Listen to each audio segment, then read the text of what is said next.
Today's discussion, as you can see here, is going to be strategies for improving the Washington State Hydrography Dataset, or WASHD. I believe I'm saying that correctly.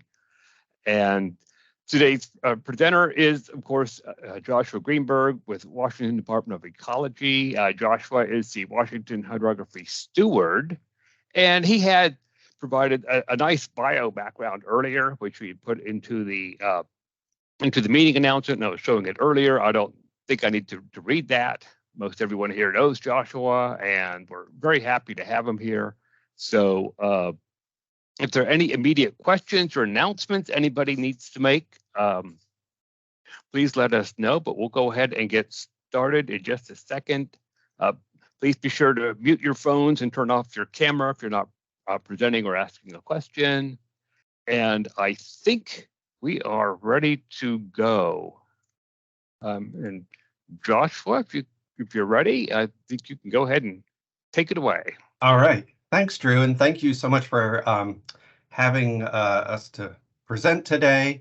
I'm going to be covering some of the work that we've been struggling through, and although it's been a great experience. I have been with Ecology almost 3 years now. I came in right before the 3DHP announcement, and so I've been.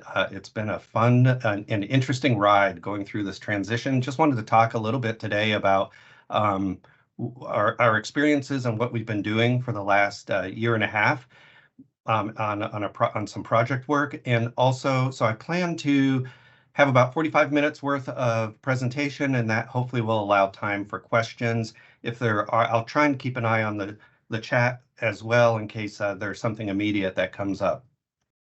So with that, I just wanted to dive right in and talk about that water is very important in Washington State. We get a lot of it falling on us, particularly in the western part of the state, where annually we get about 11 feet of precipitation. The eastern part of the state is quite a bit drier, but this creates an amazing amount of stream networks within the state. We have almost 250,000 miles of NHD to begin with, and so water, where the water location is important. And back in 2009, Washington and Oregon together created an MOU with USGS to be stewards for the NHD program. And in 2011, we had an OCIO, a policy, a statewide IT policy that says that the NHD would be the standard hydrography data set to be used by all state agencies.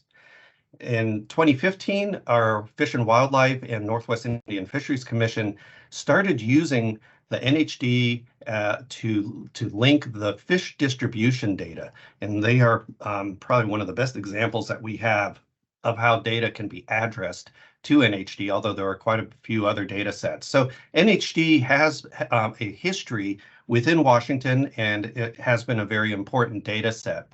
When I came on, I wanted to one of our goals was to start creating a program and not just not go beyond just being a steward that moves data to the USGS, but to create more of a program. And we thought that a good starting point would be a strategic plan. This is still a draft strategic plan, but I wanted to share with you the vision, which is a single hydrography data layer for Washington State. And even though we have that OCIO policy that says all state agencies must use the NHD, we found that in reviews done by our Fish and Wildlife group that very few of the cities and counties were using NHD, that they all have their own variations of hydrography data, and that statewide, outside of the agencies, NHD was not always being heavily used. So one of the other things we started doing, and I can't emphasize how important this is reaching out to our stakeholders. And we currently have about 150 people signed up on our stakeholder meeting announcements. 40% of those are from local government. That same group that I just said have not historically been using NHD extensively.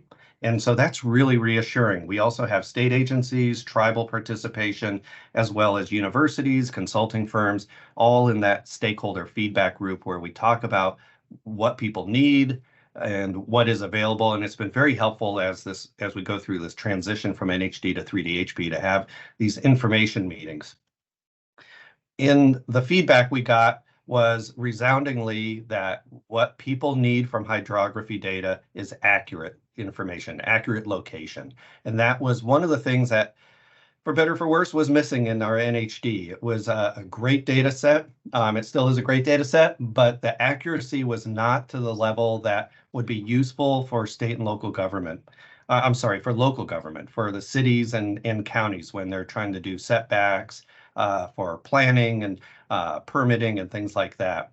So they also mentioned, though, connected attributes, accessibility, and communication. And so we've been keeping this feedback in our minds as we are going through and talking about how do we structure our long-term plans and what do we need to support moving forward.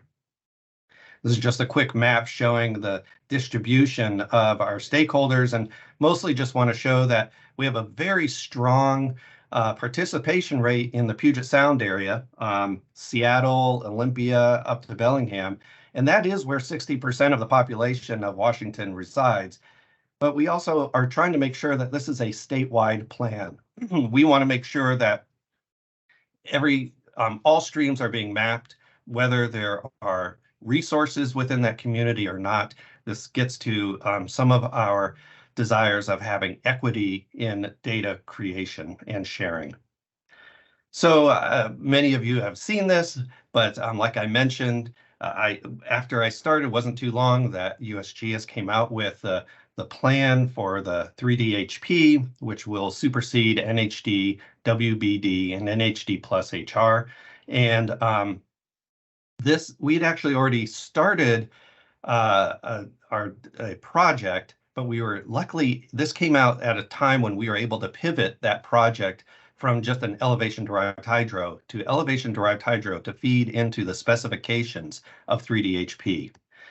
And I'm probably not going to spend too much time on this, but that transition where the NHD has now stopped, that takes some load off of myself because I'm not supporting updating NHD anymore. NHD is now static. And so what we've been able to do is focus on the future, which is the 3D-HP, which we hope, I know there's already been a service created for that, and we've been looking at that, but I think things will become a little bit more solid in 2024. And also the decision to include all NHD lines and polygons in the 3D-HP was really helpful. I know that was a change that USGS made after some feedback, but that's really been helpful for us as we try and talk about the transition from NHD to 3D-HP. So I want to talk a little bit about this project. That was 2 years of funding that we got from the state originally to look at what are the techniques and methods for updating hydrography. And like I said, accuracy was the resounding word. So we are interested in location, location, location. And I wanted to talk a little bit about what we have found in that pilot project and a little bit about the pilot project. So first off, I want to address that elevation-derived hydrography is a fundamental change in how we have historically mapped hydrography. We used to use aerial photography, we used to use on-the-ground surveys and visits and GPS, but EDH is really a model, and it models where we expect water to flow. And I love this. I'm a Monty Python fan, and so this EDH, it's only a model. And I want to be clear that that this model it's a prediction of where we expect water to flow.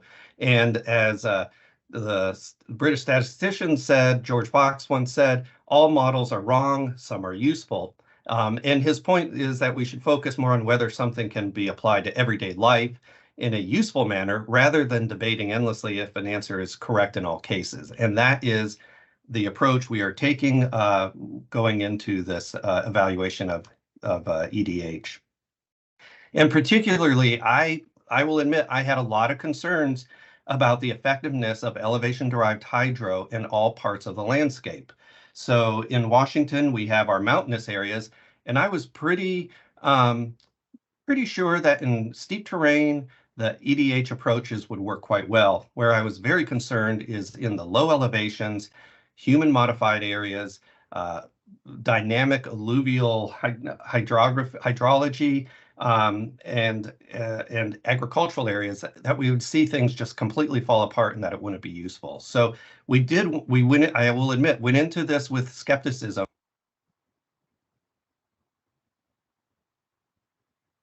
Sorry, I think I got muted.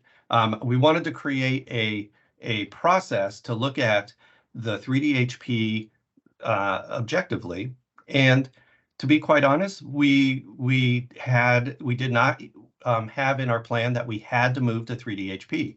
We were thinking if it doesn't work for us, we may have to move to another model.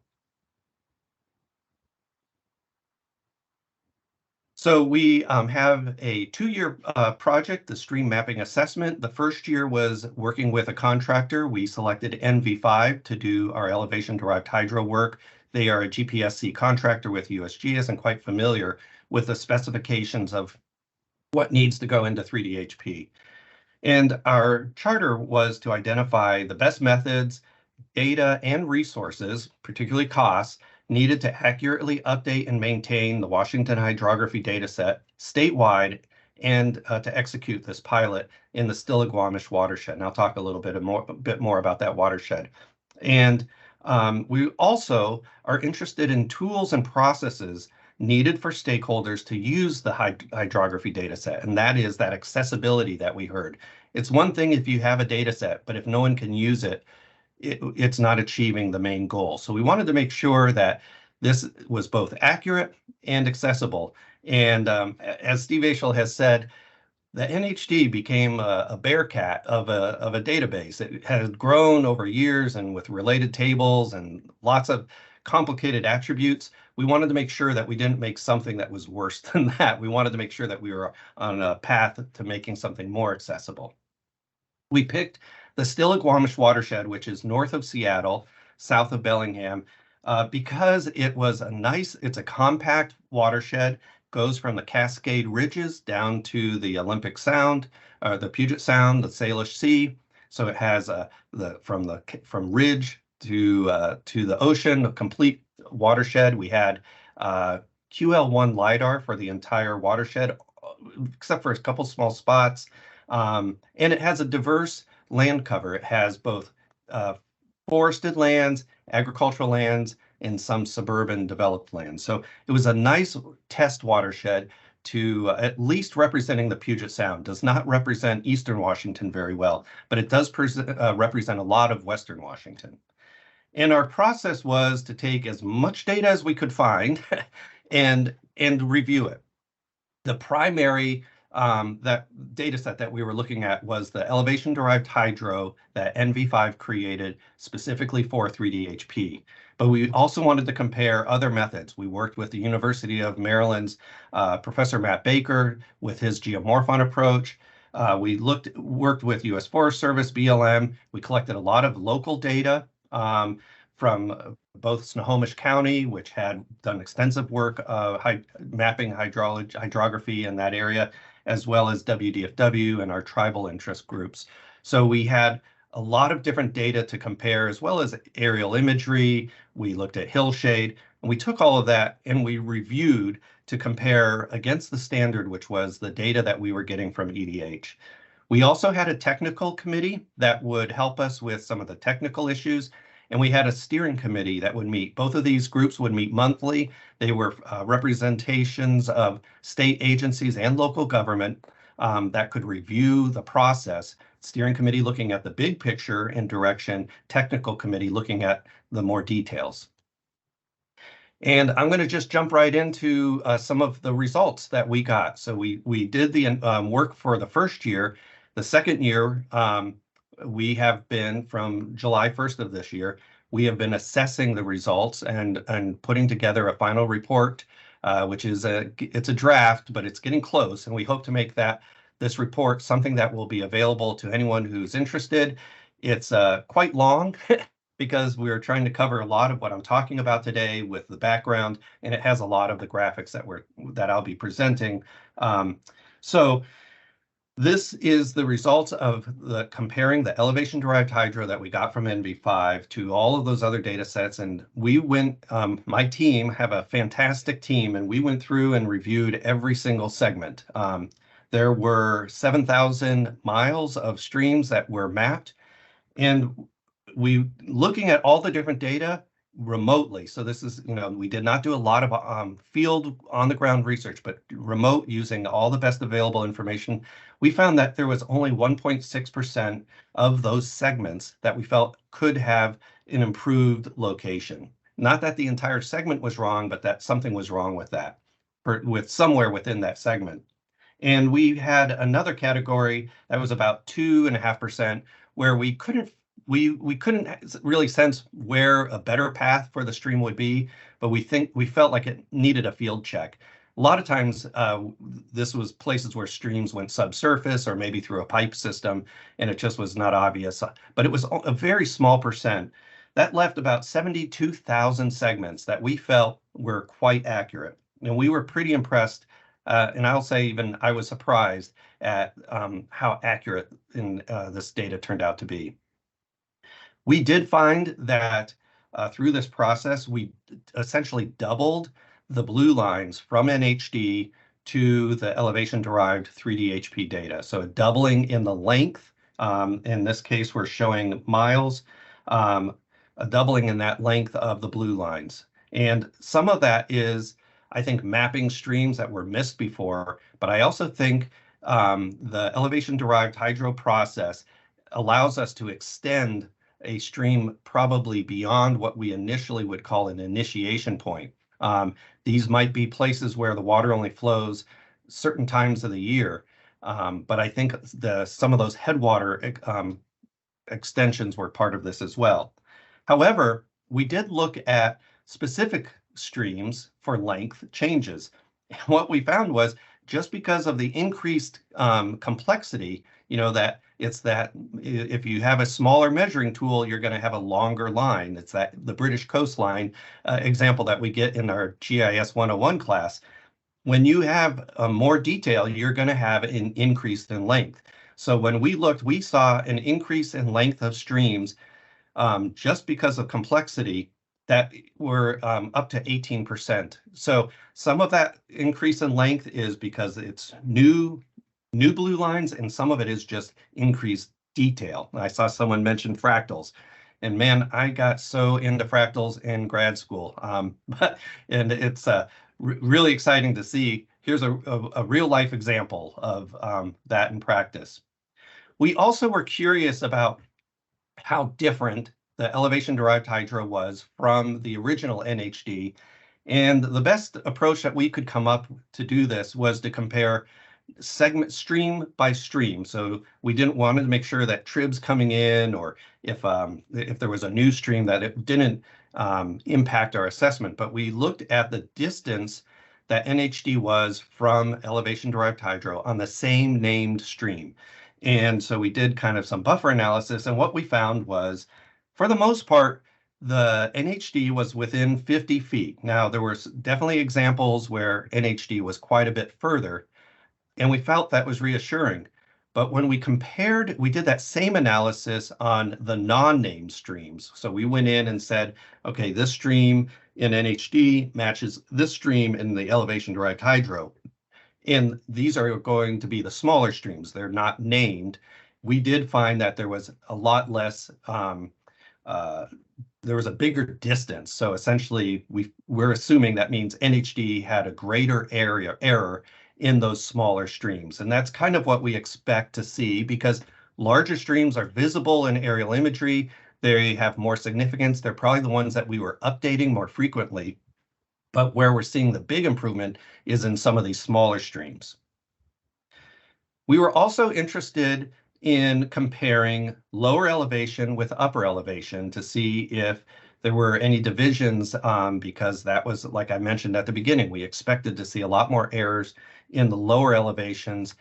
And we did not actually find that it was significant. It was not a big difference, high elevation to low elevation, with the error rates.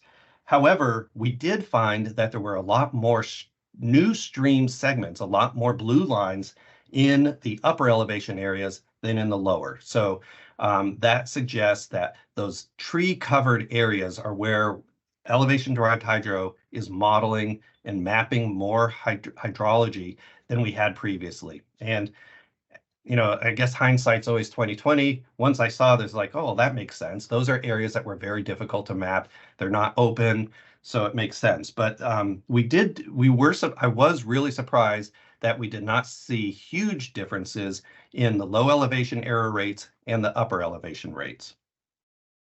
But this does bring up some issues that we'll kind of talk about later, but how do you do conflation when, in this example where we have NHD in the green, on the part of the slide on the left, you can see the green line and the blue line very close together. So that was the majority of what we saw on the larger streams.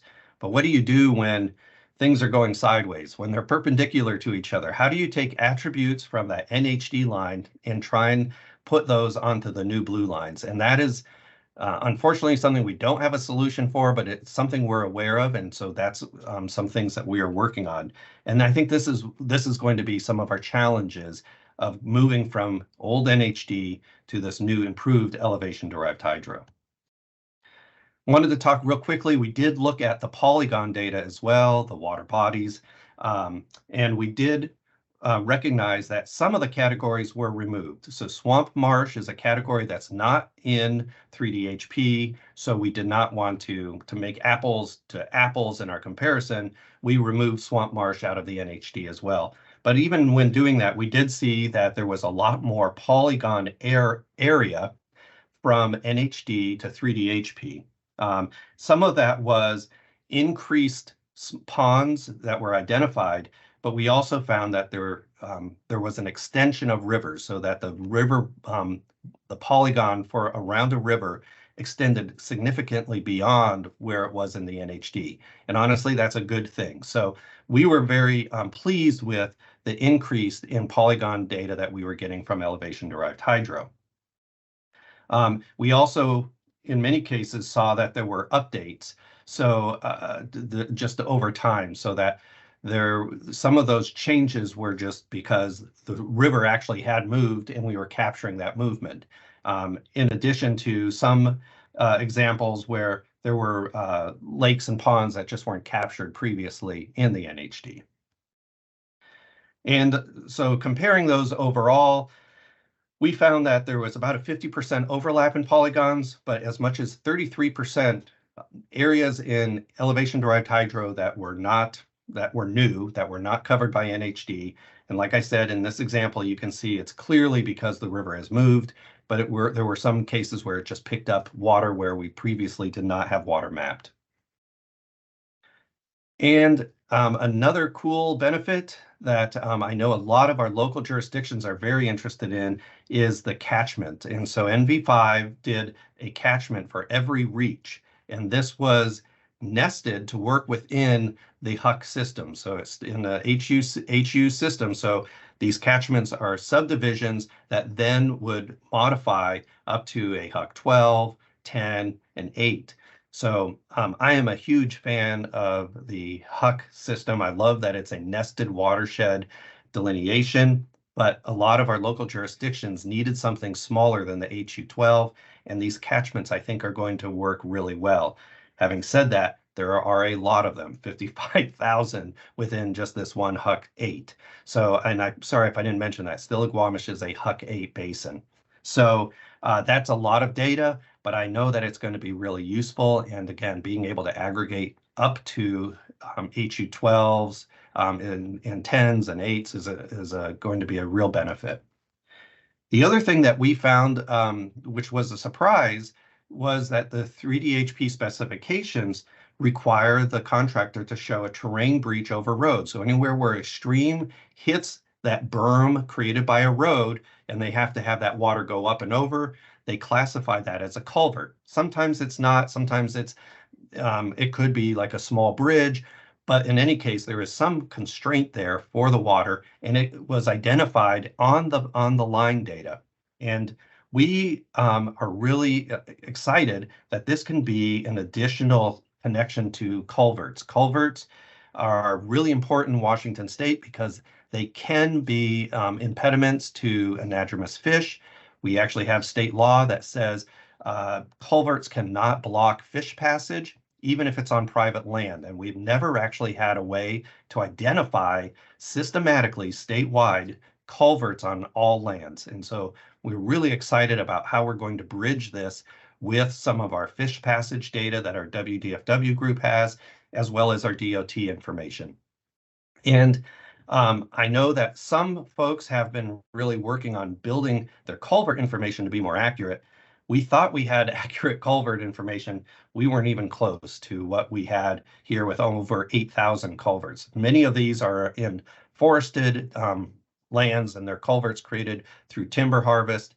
But we also found that just even where we had information from local government, the data was just not as accurate as what we were finding as a result from our contractor NV5. I'm not going to go into too much detail on this, and it's still evolving, but we were trying to talk about what are the significant changes that impact Washington State as we move from NHD to 3DHP. And I'll talk about this in different ways for the next 15 minutes. But you know, the change from having a reach code, which is what we used to use for addressing, that's going away. So instead of reach codes, we're going to have a main stem ID. The swamp marsh category is going away, with a plan to supplement wetlands into 3DHP with NWI data from U.S. Fish and Wildlife Service. Ice and snow is another category. And then, of course, some of the tools that ran in ArcMap Desktop are no longer available. The HEM tool, the conflation tool, and the submission process is going to be changing as well. So just wanted to we were starting to make sure we document some of the things that are changing so that we could prepare how are we going to move forward. And I wanted to talk about some of those changes. And here's an example of a swamp marsh where historically we've had the swamp area mapped. And when you remove that, you can, unfortunately, if you're not careful, people may have the false illusion that water is along that line and that there's not an area. And so that has implications both for setbacks and protection. And we want to make sure that these wetland areas are for sure identified. And so we are working on how do we integrate that. And when we looked at NWI, we found that you're just taking two very different data sets and trying to put them together. So, and they don't go together naturally unless you make that effort. So in this example, we have the NWI water body, which is very different than the 3DHP water body. They're not even close to alignment. And that then has an impact on where the wetland boundary is. And we can see over here on the right-hand side, the NWI stream isn't even close now to where the 3DHP streams are. So we don't have solutions, but this is something that we've identified as a problem and something we'd like to work on moving forward. We also worked with NV5 to look at integrating stormwater information. And so we did a partnership with Snohomish County, who collected data from several different jurisdictions, worked with NV5 to get that data into a 3DHP model or an EDH model. And it was, I don't know if you can really see, and I'm sorry, I actually don't have the right graphic here to help illustrate, but the blue lines are the EDH data, and all the other data is the stormwater. So if you were to look at this area without stormwater data, there's actually less water mapped than we have in the rest of the region, but that's because it's all below ground. And so we are feeling like this is going to be a really important way to connect some of that subsurface, human modified water systems into our natural systems. And it's not something that we probably will fund, but we hope to help encourage local jurisdictions to gather some, it won't be all, but some of the major stormwater data to incorporate into 3D-HP. We also were very interested in aerial imagery, and this is, I will admit, that's my background is land cover and aerial imagery. We also recently acquired statewide high-resolution land cover from Ecopia, which is what I'm showing here on the right. And what's really interesting is they have that open water category, which they try to remove overlapping canopy. So they map canopy as a separate layer and try to model open water separate from canopy. And that's why we are able to get some of this water delineations. And here you can see there's building footprints and driveways. So all this seems like it could be really helpful. And the other thing we recognize is that there can be a significant delay from when LiDAR was flown, processed again for 3D-HP, and ingested into 3D-HP and available to everyone, that could be a fairly large amount of time. And in that time, water can move around. So as in this example, this was in our study area, where in 2017, the elevation-derived hydro mapped the water quite accurately, but it moved in 2021. So just in that span of 4 years, that water moved 250 feet. And what we're proposing is not that we're going to modify 3D-HP, but that this, similar to the wetlands, could be another data layer that we help support or we help provide to give people an indication that water has moved and where. Again, it's an awareness thing. We're not trying to propose that it gets ingested into 3D-HP, but that it could be an additional data layer to be helpful, particularly when you're doing planning and more of that detailed analysis with hydrography. We also found that there was a difference in what the state needs are for the extent of those polygons. So in Washington State, most of our regulations are based on ordinary high water. To determine ordinary high water, you really need on-the-ground analysis and oftentimes even a surveyor. But we felt like we could probably come up with an estimate of ordinary high water with a bankful width. And that is different than where the water was at the time of the LiDAR flight, which is what the contractor is mapping. If it was a 2017 and it was done, the LiDAR was flown at a time when there was very low flow, your water area is going to be much reduced than a bankful width at a high flow. So we worked with Tim Hyatt and Tyson Waldo and Western Washington University. They came up with some approaches to map ordinary high water estimates. We're calling it a bankful width, and that gives us a little bit better extent of that active channel. And so that is useful when we're trying to talk about setbacks and measuring of riparian areas, because that's where those measurements come from. So I started to realize, boy, 3D-HP is great for some things, but we have some additional needs. And I wanted to create a bigger picture of how it all comes together. And I love the USGS 3D image that they have for 3D-HP, or actually, it's actually the 3D NTM image. Esri has some really cool 3D graphics. I thought I want to show Washington one hydro, all of how this all comes together in a 3D graphic. Unfortunately, our graphic folks were very busy and they said they didn't have time to do it. And I struggled and struggled, and someone said, why don't you just draw a sketch of what you want? So I did. And when I finished it, and I was trying, for the record, I was trying, and I came up with about a 4th grade level. So I thought, okay, I'm going to run with it.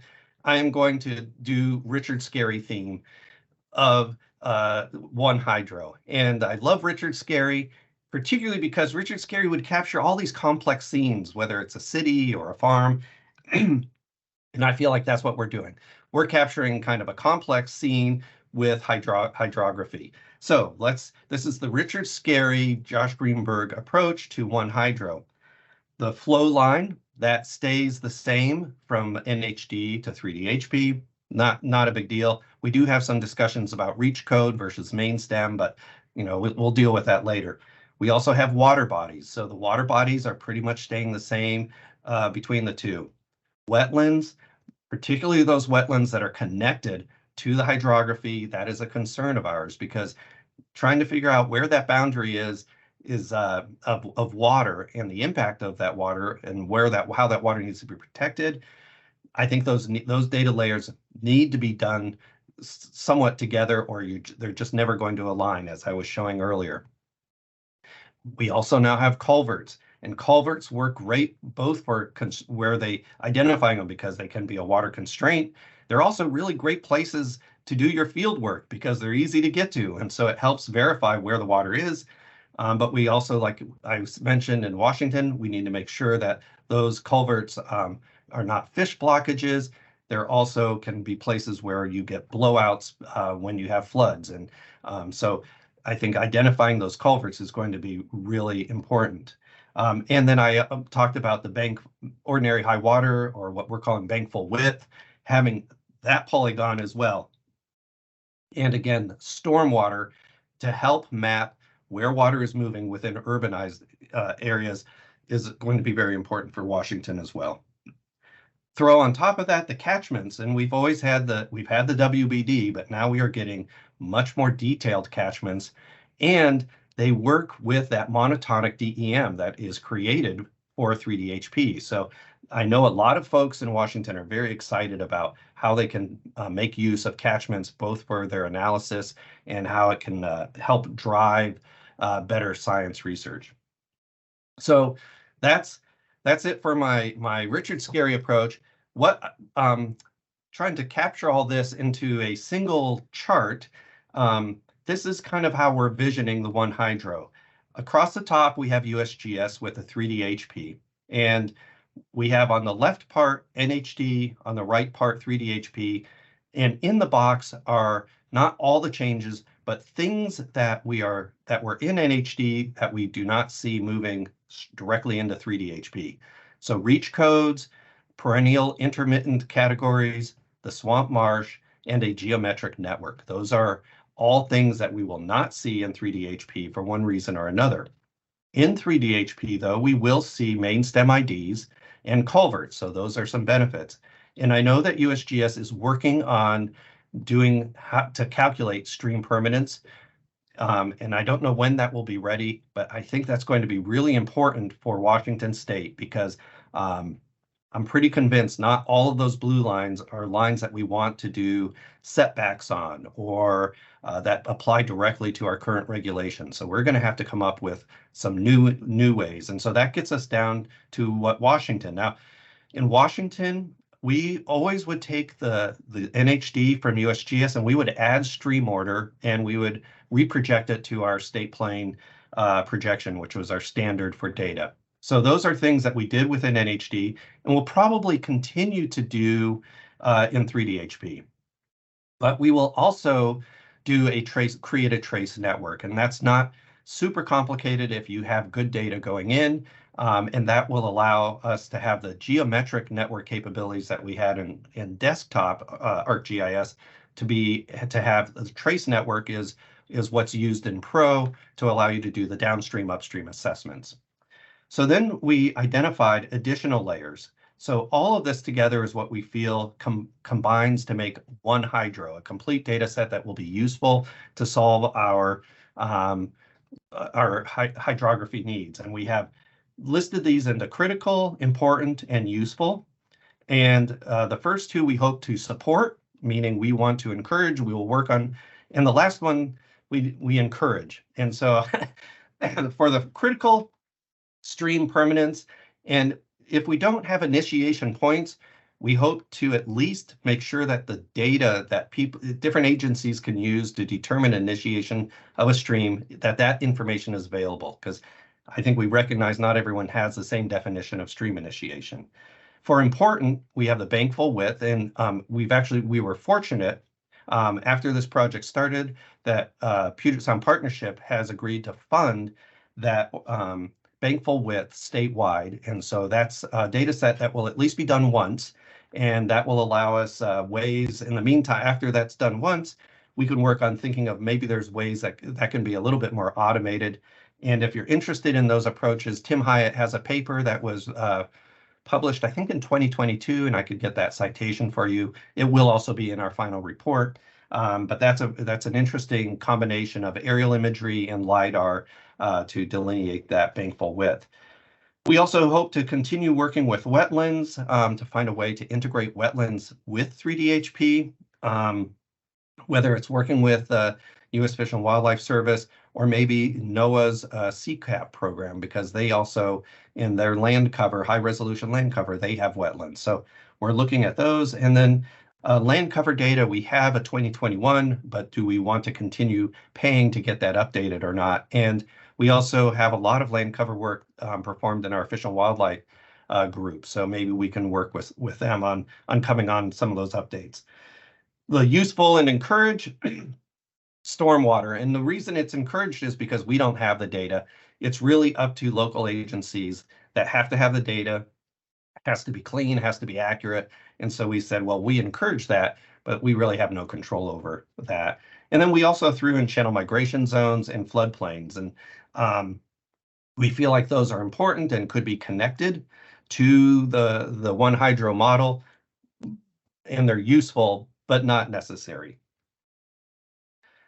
Now, coming back to tools, we are actively working on tools that fall into three categories. One, addressing data. We have a lot of data. We have millions of points that are currently addressed and connected to NHD, and we're trying to figure out what is the best method of doing that moving forward. There is oh shoot, now I'm spacing it. Michael's one. Oh, you guys, it's the map. I'm spacing it all of a sudden. Anyways, his addressing tool. HydroAd, yeah, that's it. I was thinking map ad, but it's HydroAd, which works for smaller data sets.